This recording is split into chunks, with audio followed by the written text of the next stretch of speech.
G'day campers, join us today as we make the drive down the M1 Princes Freeway to the Bellarine Peninsula, via Geelong, en route to a glass of wine and a nice lunch at the picturesque Jack Rabbit Winery, on the outskirts of the lovely seaside town of Portarlington. As always, we really hope you enjoyed the show.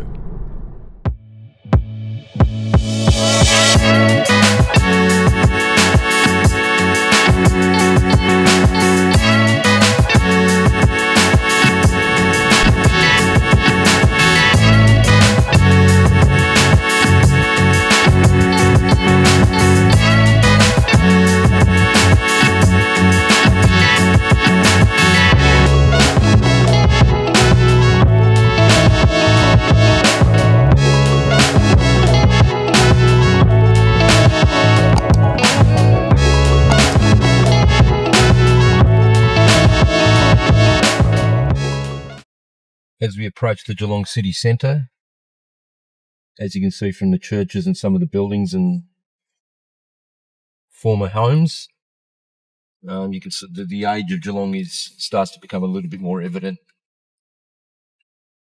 And the old post office of Geelong. As we make our way to Jack Rabbit Winery, just past Scotchman's Hill, and one of my favourite places, the Whiskery. Established back in 2015, and the first distillery on the Bellarine Peninsula, Whiskery, making their own ranges of whiskies and gins. As we turn towards Jack Rabbit Winery for lunch.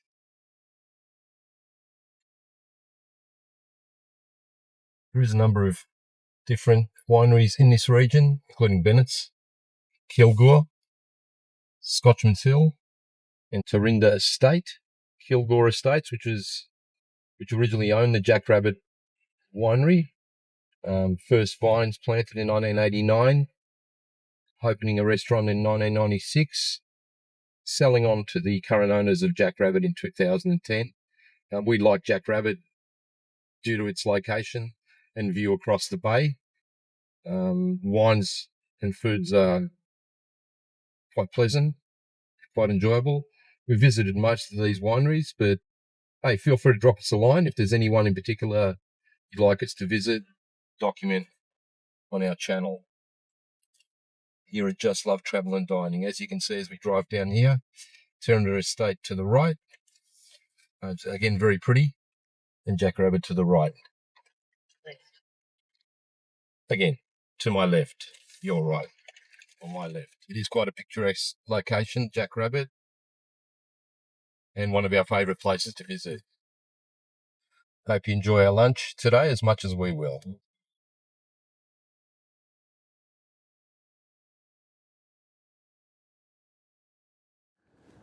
Welcome to Jack Rabbit Winery today on a Friday, here on the Bellarine Peninsula. There's two dining locations here at Jack Rabbit. Fine dining here at the main restaurant, looking across the bay, and the House of Jack Rabbit Cafe, which is where we'll be dining at today. As you can see, the view is magnificent. Hopefully our lunch is just as good as the view. Enjoy. As we await our lunch here at the Jack Rabbit Cafe, a little bit of a Larry David moment with the wobbly tables.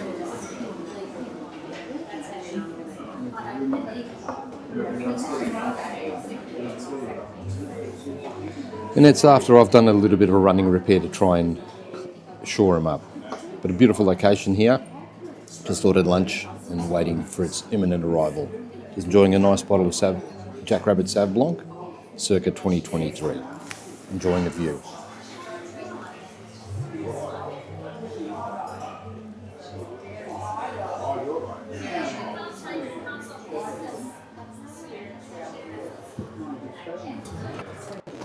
Now our meals have arrived here at the Jack Rabbit Cafe.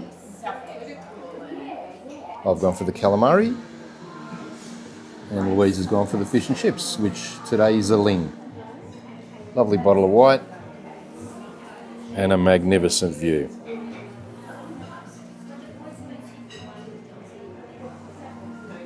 We'll let you know what it's like shortly. Enjoy. Just a bit of a mid-meal review. The calamari with chilies is really, really nice. And Louise's fish and chips, magnificent, especially the salad with bits of broccolini, pine nuts, corn, and a lovely dressing.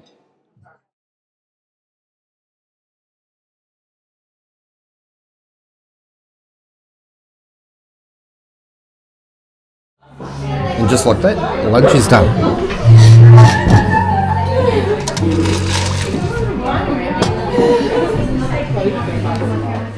As we make our way out of the Jack Rabbit Winery Cafe after a lovely lunch for two.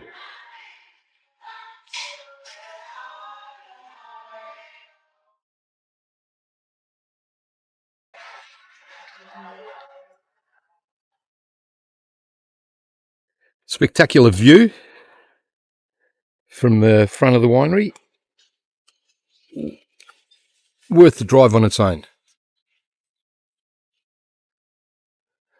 Looking down towards the township of Portarlington.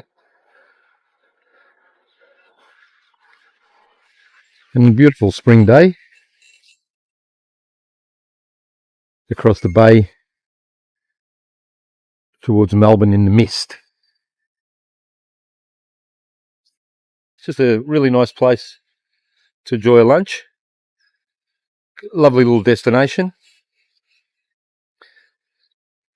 And definitely highly recommend. So any visitors to Melbourne, or even you locals, if you haven't been to Jack Rabbit Winery yet, do yourself a favour.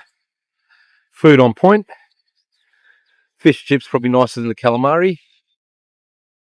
And a view that you can't forget. Hope you enjoyed it as much as we did. We're going to head down into the township of Portarlington now. There's a little bakery you might try and drop into. We're going to pick up some mussels from the fresh mussels from the fish place, and just give you a little bit of a look around township of Portarlington today. Enjoy.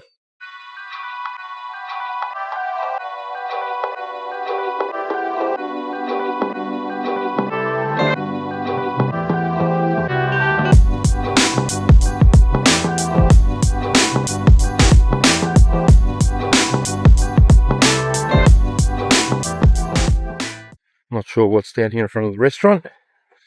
The gate's open, so we'll have a quick look. Ta-da! Great place for a wedding, eh? In the vineyards. The restaurant in the background. The vineyards to all around you. And the view to die for. Well, maybe not die for, but still a nice view. Hope you've enjoyed the day as much as we have so far. So for lunch today, $98.88. Bottle of Sauvignon Blanc, 2023, $40. Fish and chips, $30. And a serve of squid, $28. Quite good value, quite nice food, and quite great location. Hope you enjoyed it as much as we did. Just on our way to Jack Rabbit Winery, on our way to Portarlington. Just in the township of Portarlington now. Just at the very start. Just moving through this residential area and down towards the shops. Near the pier. And the Portarlington Grand Hotel, which has undergone a renovation recently and reopened sort of 18 months ago. A little bit of a pricey place to stay for the night if you want to come down this way. There are some good options. Our place to stay is in Queenscliff, where we stay at a place called Athelstein House on quite a regular occasion. It's a beautiful little Airbnb down in Queenscliff. We highly recommend. Right in the township, so you can park your car out the front and just wander down to all the attractions in Queenscliff, including the Queenscliff Brewhouse, which is one that we quite enjoy.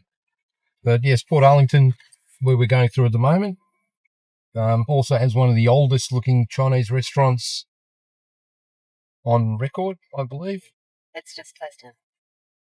And I'm just being told it's just closed down. That being said, we have eaten there and they've repainted it. It was a bright yellow colour, which I'll see if I can find an old photo of it. And now it's a place called Lovely Things Here. So the Chinese restaurants, because I'm glad we got in and got a meal in there. There's the Grand Hotel to the right and the pier with the ferry to your left as we make our way through the township of Portarlington. As we meander past the Portarlington golf course here. Never actually had to hit a golf, so the course actually looks okay. The bar and restaurant, as I mentioned earlier, on point, are one of the cleanest facilities that we visited.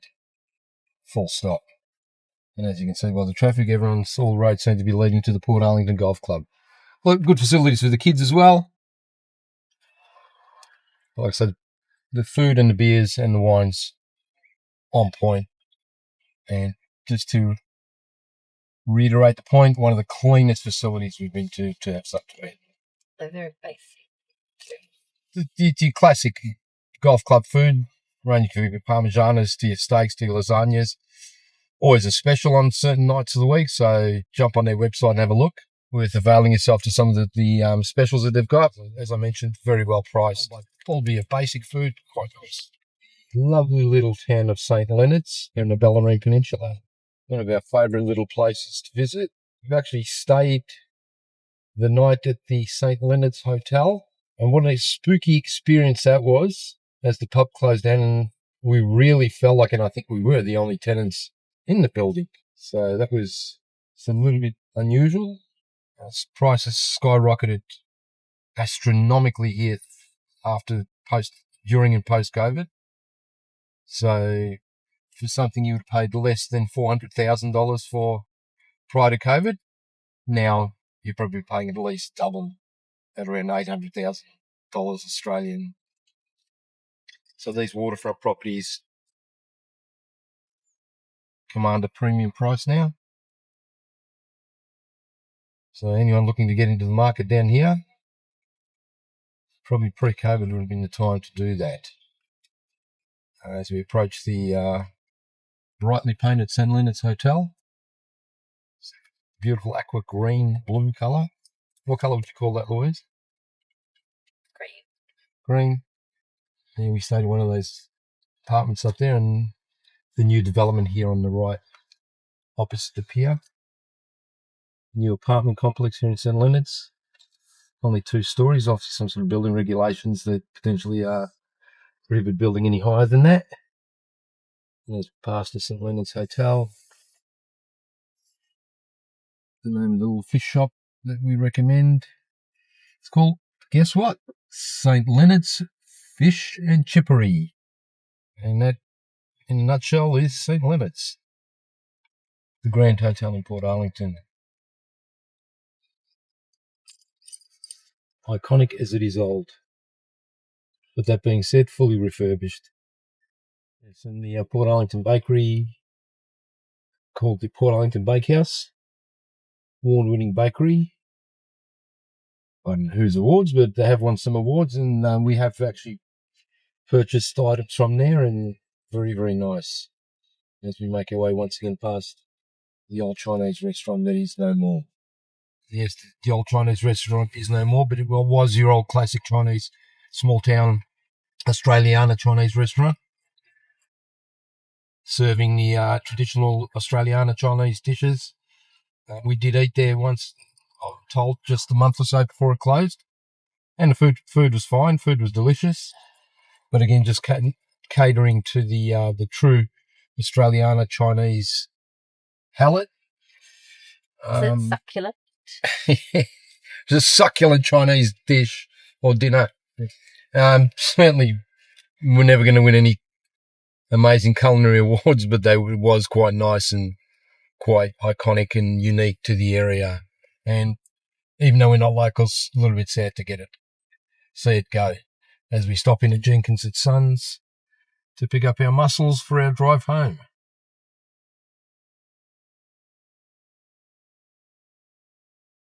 What a weird day in Melbourne as we make our way through Geelong. After a nice lunch down in Portarlington at the Jack Rabbit Winery, we're now faced with some torrential rain and sun. This causing a little bit of dilemma for me as I'm unsure and feeling guilty to be wearing my sunglasses while it's raining outside. Only in Melbourne. If you don't like the weather, just wait a couple of hours. I'm sure something else will come up.